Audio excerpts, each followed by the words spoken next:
Alors vous reconnaissez tous Katia Lassan, il y a 4 ans à l'époque de la sortie de Gueule d'Ange. Bonjour Katia. Bonjour. Le temps passe, vos livres se sont très bien vendus chez nous, on en est très fiers. Donc Gueule d'Ange 1 et 2, c'est bien cela? Oui, c'est ça. Et puis alors on va demander à la caméra qu'elle baisse parce qu'il y a une réédition, mais alors c'est pas une réédition comme toujours. Vous m'avez dit que vous avez réécrit ou remanié. Pourquoi? Réécrit, complètement réécrit. Ça fait 4 ans. En 4 ans, mon écriture a évolué. Vous écrivez mieux, il y a moins de fautes. Je plaisante. Non, c'est plus court. Il était très gros. C'est vrai qu'il y avait beaucoup de blabla pour pas forcément grand-chose, qui n'amenait pas grand-chose à l'histoire. C'est vrai? Qui me correspondait plus non plus. Donc voilà, j'ai complètement remanié. L'histoire reste la même, mais j'ai remanié certains passages, j'ai coupé certains chapitres. L'héroïne se réveille toujours, elle sait plus où elle est dans une villa magnifique. Oups là, j'en perds ma couronne.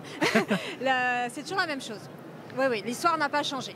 Mais est-ce que c'est pas un peu iconoclaste ça Il va y avoir des collectors qui sont les premières éditions que vous allez pouvoir vendre plus cher? J'en ai plus, je ne les vends plus parce que maintenant je suis chez un éditeur, les éditions Ciplug.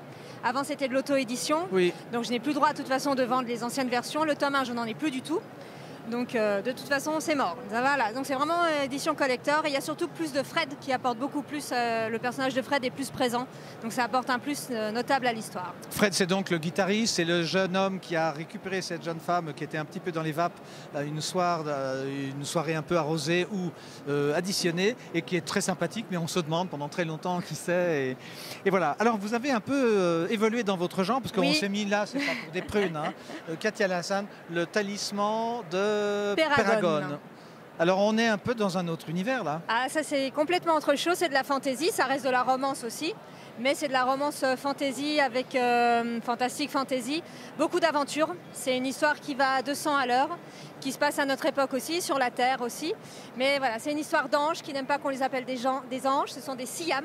Donc c'est un peuple que j'ai entièrement créé, qui sont les gardiens de la Terre et des hommes. Alors, il y a un héros, il y a une héroïne? Oui, alors le héros c'est Kylian, oui. L'héroïne c'est Elisa. Et vous êtes habillée en quoi vous alors? Là je suis en nymphe, je suis la reine des nymphes Norphea. Parfait. Voilà. Ce livre alors, c'est édité donc en France? En France, pareil, chez les éditions Ciplug.